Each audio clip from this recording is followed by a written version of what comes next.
Europeans into a New Europe. The podcast about inspiring projects all over Europe with Jana, José, Paula, Roxana.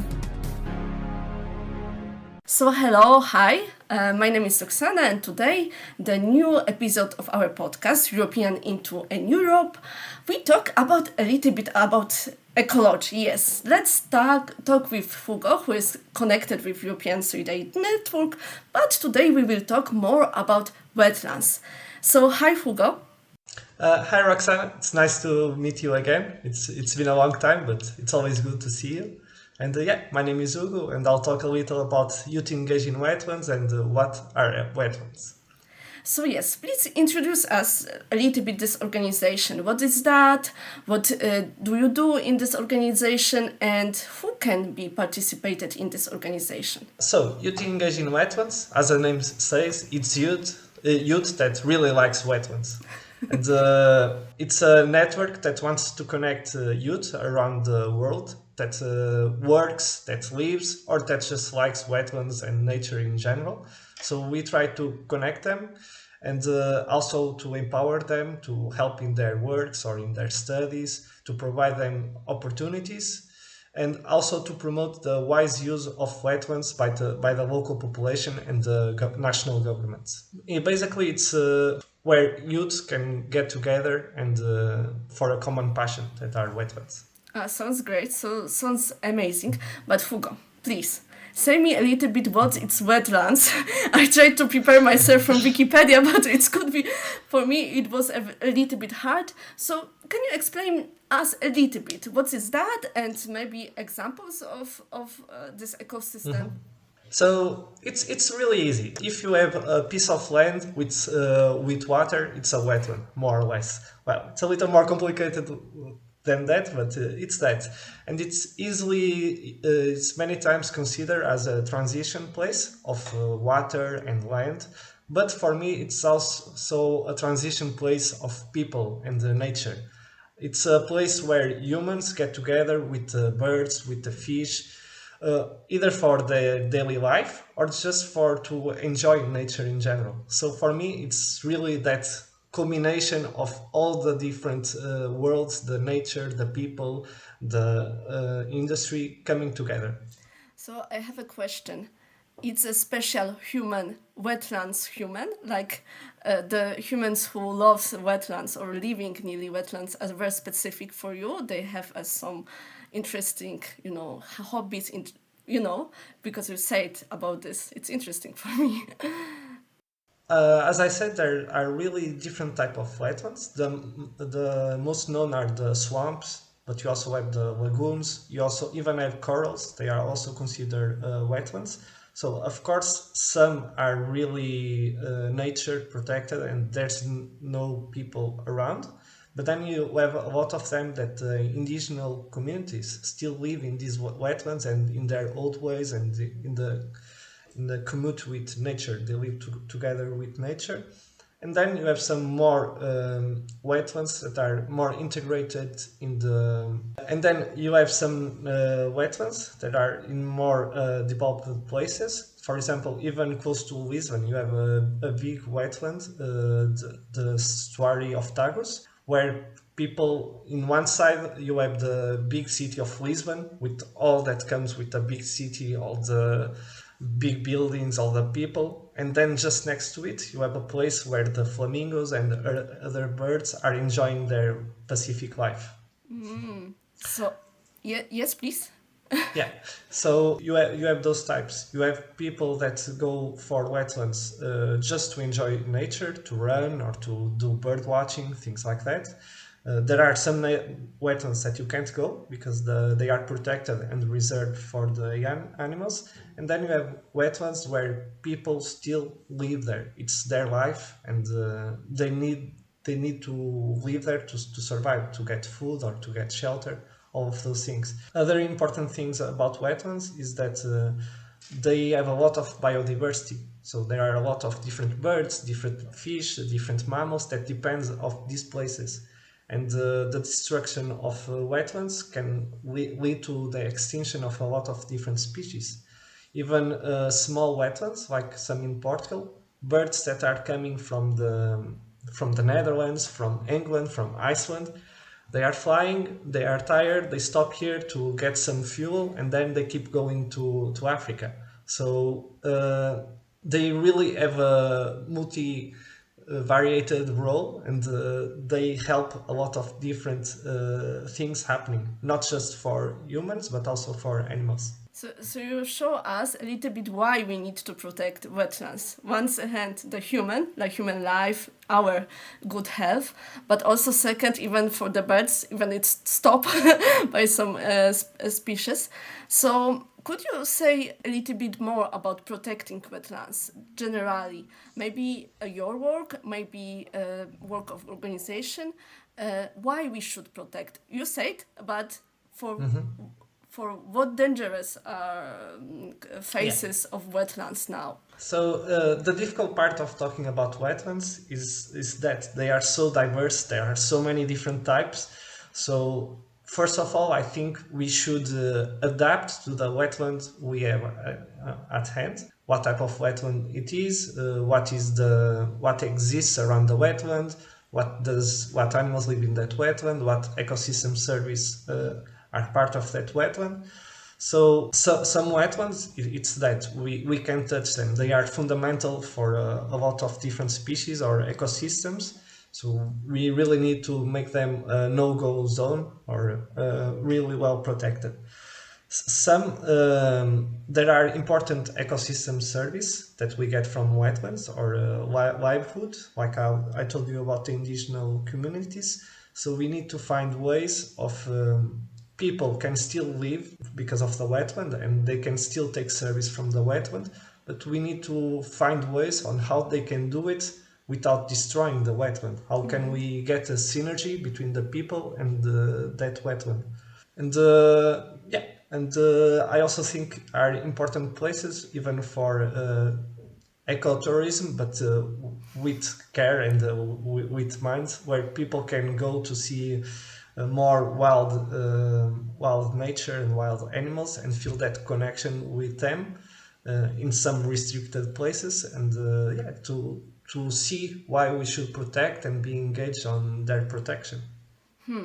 So you said about this balance between human and ecology, how to say biology, and how we should looking for this balance and how it's diversity of wetlands. So I understand that you've engaged in the wetlands.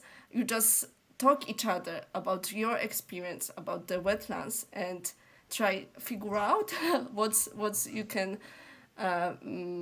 ask to government, to ask for local politics, ask for the local people, or maybe you're doing something different. So maybe let's talking a little bit about this youth engaged in wetlands, how it's work. Yeah, one of the big issues about wetlands as well is there's lack of education and awareness about it.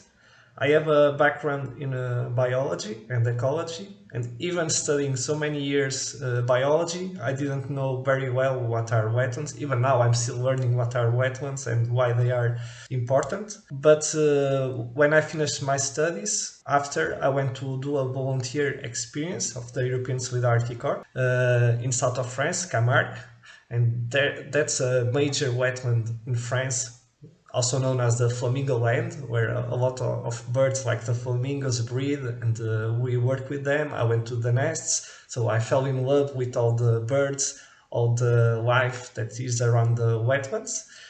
And I wanted to keep working on wetlands to learn more about them. And when I started sharing my story, I came across youth engaged in wetlands, and I found about all the cool work they do with other youth and all their campaigns. And they shared my story. I started to give some talks in their events, and now I'm their European regional coordinator for youth engaged in wetlands. And I'm more involved in organizing youth forums for other youth. I can talk a little about it after if you want. And we also have a big role in the Ramsar Convention. So the Ramsar Convention is basically a convention to protect the wetlands internationally. And we believe that this convention could be, it would be important to have the voice of youth on it, to have the passion, to have this connection. Because a lot of times the convention works on paper, but it fails to connect with the local population, for the population see why it's important to respect the convention, or how the convention can help the local population or other youths. So we think it would be important to involve youth on it. And we last, if I'm not mistaken, November, there was a convention of the parties, and we were there, and we succeeded that our resolution was passed. And basically, it's a resolution where the convention will involve more youth, will have a position for youth in the convention, and they will promote the contracting parties, the national governments, to also have that care in youth education, opportunities, or engagement. So, to make it short, I'm in the different stages of working with wetlands. I'm in the field with the birds, collecting data and doing bird watching. Then I'm also doing the analysis and trying understanding what's happening, and contributing for the understanding of wetlands, and to help in constructing advocacy laws, or protect conservation. And finally, recently, I'm also involved in the discussion, in the negotiations of these conventions and of these advocacies. So yeah, I almost went the full course at the moment. So I have a few questions, a very short question. Yeah.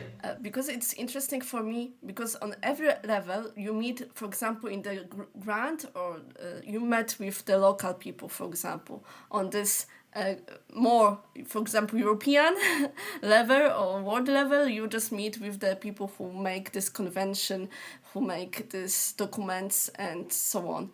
How is react? Because you mentioned a little bit that some people, mostly people don't care, or not, maybe not don't care, but not thinking about the protecting wetlands. How it's changed, how your activities a little bit change of the situation, or change, or maybe I just imagine that you work on the ground and some local person came to you and, for example, fish some fish who are not very good to that, for example, should be protected, and you said, hey, maybe we can just, this fish is very important for example, flamingos, and maybe you can change this fish, or we can talk each other how to make fish more to flamingos and to you guys. I don't know. I imagine like this. Maybe it's naive. Actually, yeah, I consider myself lucky that I met a lot of local people in the different places I went, even in Tunisia. And a lot of them, if you don't engage them aggressively, or what are you doing, or you can't do that, if you just go and talk with them, they are actually quite happy to talk with you and to discuss about the bird life. And they start, oh, before there was here this, there was more water here, there were more birds there. So even them, they realize, and when you talk with them and make them understand, yeah, maybe now there are less birds here because people took too much water for the agriculture, and they lost their place to live, and they start to think about it, and some of them start to try to find solutions with you. So I'm very apologetic that we should collaborate, we should talk with people, and a lot of people are quite engaged and happy to discuss with me. Of course, some people meet me, they are more, oh, here comes the ecologist saying what I can or not to do, but it's quite rare. And even those, if you joke a little with them and if you talk a little with them, you can achieve to it. And a lot of people just approach me. Sometimes I'm with my telescope. They think, some might think I'm crazy, but others come to me and they ask what I'm doing, and they ask more questions about it. So it's quite nice. I must say sometimes it's harder to talk with politicians or with people in the laws than the local people, because even when I went to these conventions, people can see me in the podcast, but I have a lot of beard and big hair, so I can look not very fancy, and they look at me, what he is doing here. This is not his place, and they seem like scared of what I'm going to say. That I'm going all critical about the politician as well, and saying they are not doing enough or that they are bad, etc. Again, I approach them with a very collaborative speech, and I try to talk with them and have a conversation. And people react very well when you talk about something you love or you talk something you believe, when you actually have a conversation. So the next time I saw those people, they are also quite happy to see me and they approach me. Yeah, that's it. It's a hard job sometimes and very depressive when you think how bad things are. But at the same time, maybe I was lucky. I met a lot of people, both in local communities and in high places, making the laws and all of it, that make me hopeful and see that there are a lot of people doing a lot of work to try to make things better. And we should help them. Oh, okay. So I want to ask you about two things. You mentioned a little bit about Ramsar. Yes, I Yeah, just say. yeah, Ramsar. So, what is the next plan for the youth engaged in wetlands, in working to protect wetlands, and maybe one thing in your work on the field? What is your personal goal in the wetlands? Like not personal job goal in the wetlands for next future for this Yeah. year. So Ramsar just had their conference of the parties, and now they will start the new cycle and prepare to work on what was decided and to prepare the next topics to tackle. And Youth Engaged in Wetlands wants to be involved in the process. Of course, the ones more interesting for youth or to have more impact in youth lives. So we'll be involved with the convention the best we can. Things are still starting, so it's hard to say how exactly. But as I said, people at the secretary of Ramsar and even a lot of different countries seem very happy that youth is being involved and they want to develop things together with us. Personally, for my job, I'm also a PhD student, so it would be good to finish my PhD. I'm working with Eurasian spoonbill migration and local movements. It's a really cool bird that has a bill that looks like a spatula or a soup soup. How do you say spoon spoonbill, yeah. So yeah, it will be good to finish my PhD and to contribute to understanding of these species and maybe in conservation. And then in Youth Engaged in Wetlands, I also organized the youth forums for the East Atlantic Flyway. Basically, we organized this with the Wetlands Secretary and WWT. And the point is to connect youth from the different countries of this flyway that basically follows the Atlantic in Europe and Africa, and to tackle their needs and to give them new skills. For example, last year the forum was about fundraising. So we had 30 different young people from Senegal, from France, participating, and they learn how to apply to grants. And we had a training telling them some tips. We had some young people sharing their experience, and some people that are the jury of those grants to say, okay, when I read a grant, we look for this type of things that really attracts me. And the best thing of all is, in the end, we had a special grant where the participants could apply, and we actually fund 6 projects that I think all of them happen in Africa. And it was really good. With just a weekend of training, they managed to build their own project and to apply it. We just released, or the Wetlands just released the report about it. You should check it out. It was really impressive what they did with such little training. Small question. It's generally they are biologists or just local activities or just different kind of people like local activities, biologists, or I don't know, students, high school pupils or like the wetlands, it's also very diverse. Of course, there's a lot of biologists coming to these forums, but there's also a lot of artists. Some people that are more into advocacy, or some people that just like nature, some people that just their city is in next to a wetland and they just love that place, so they are interested in it. There's really a lot of people that just want to do something for their community and for their village. So it's not close to a specific type of people. It's really different young people that uh, take a different thing from the same, so from the same site, from the same wetland. For me, the wetland is maybe it's the birds. For you, it's the fish. For others, it's just a sunset. But it's a common passion that we all share. I think I want to ask you a too short question. Yeah, The end of I our give too meeting. many. Too many. My replies are too long. Sorry. No, it's so nice. I'm so glad. I'm so happy to hear you. But maybe three Yeah, questions. sure. First of this question is, what is the best, better birds, flamingo or spoonbills? Oof. Which for you? That's a hard one because I really like flamingos. I really like them dancing the Michael Jackson and their movements. Like they are so funny.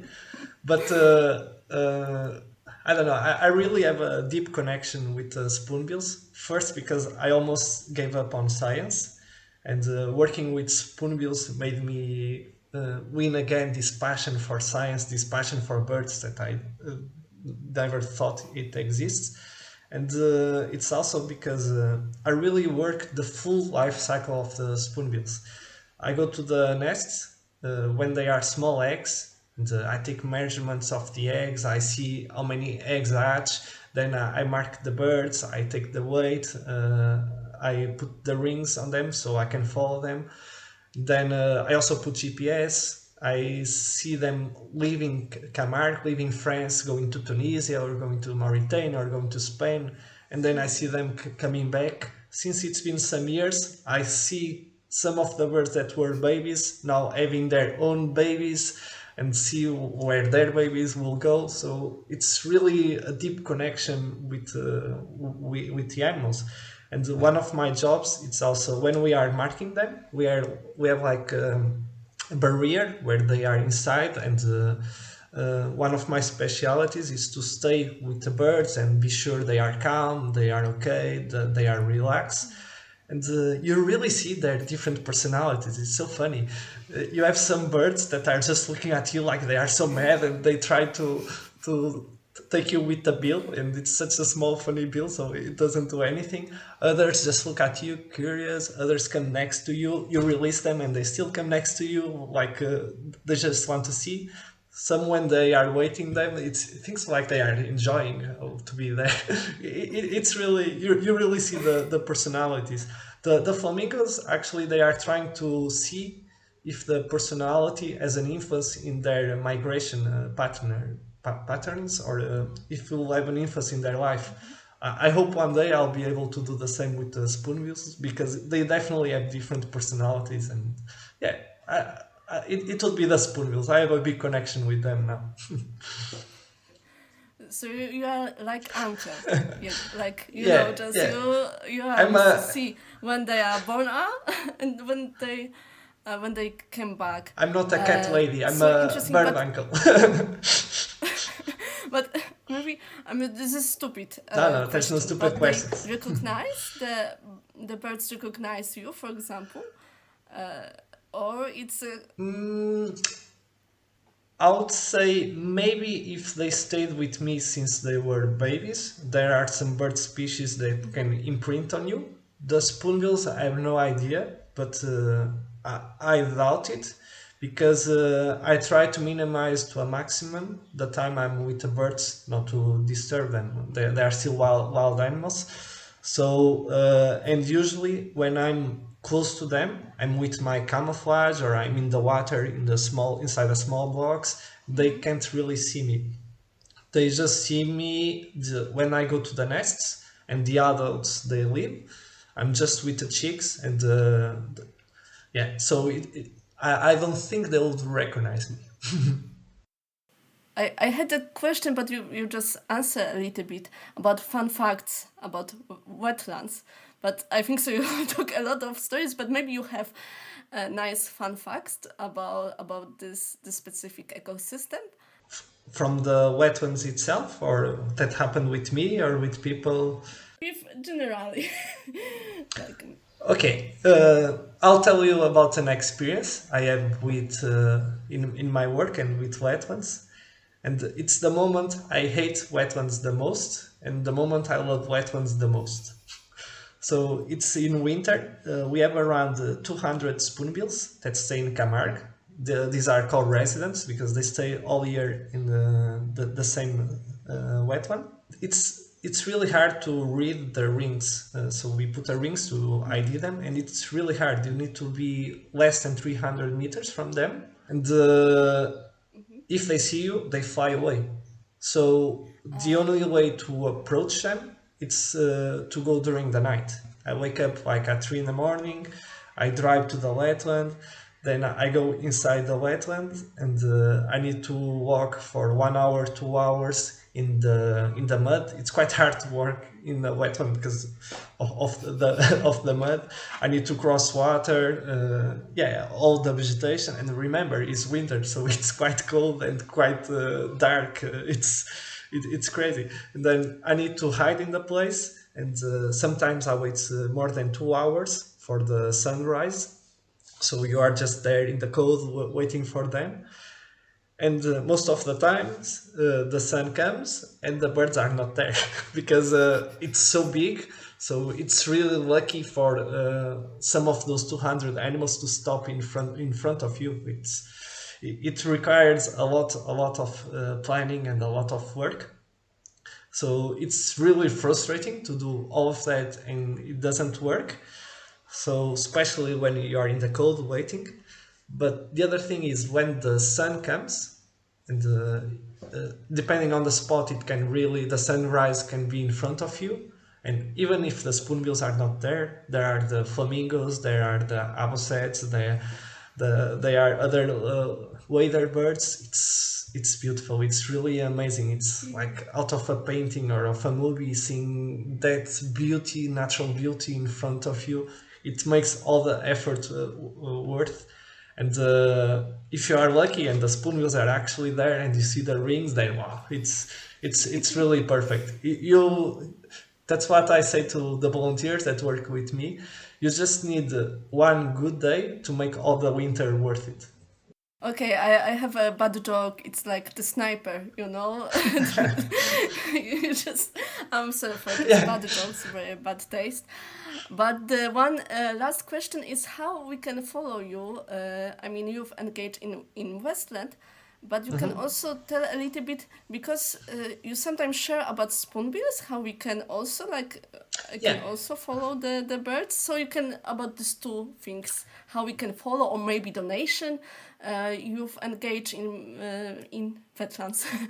Yes. For me, sometimes I'm more active than others in social media. At the time, I'm not very active, but you can follow me in Instagram or in Twitter. For youth engaged in wetlands, we have a Facebook page, Twitter, we have a website. We are actually looking for more people to join. So you can apply to some of our positions as well. We also have a newsletter, and we try to regularly share opportunities like the youth forums or other webinars or even just stuff about wetlands. And for the spoonbills, you can also share, can also follow Tour de Bala website or Tour de Bala social media. And I created a fun citizen science project where people can go to Zooniverse and the photos, we put cameras in the colonies next to the nests, and people can see the photos from those cameras and see the birds in the nest, see the birds with the babies, with the eggs, and they can help us to look for the rings and to write the rings so we can ID the birds and find out which birds are there. It's quite nice. The project actually just ended like 2 weeks ago, we saw all the photos, but we are planning to do a new edition with the photos of 2022, and it would be great to have everyone help, and you could see a little more about the spoonbill life. Thank you so much for today's meeting, and I hope our listeners can follow for this project, and we will see more, I think so, people who are friendly to wetlands and looking for the spoonbills. Yes? Spoonbills. Yeah, spoonbills. That's correct. So thank you again. Thank you so much. And we will see the new episode soon. See you.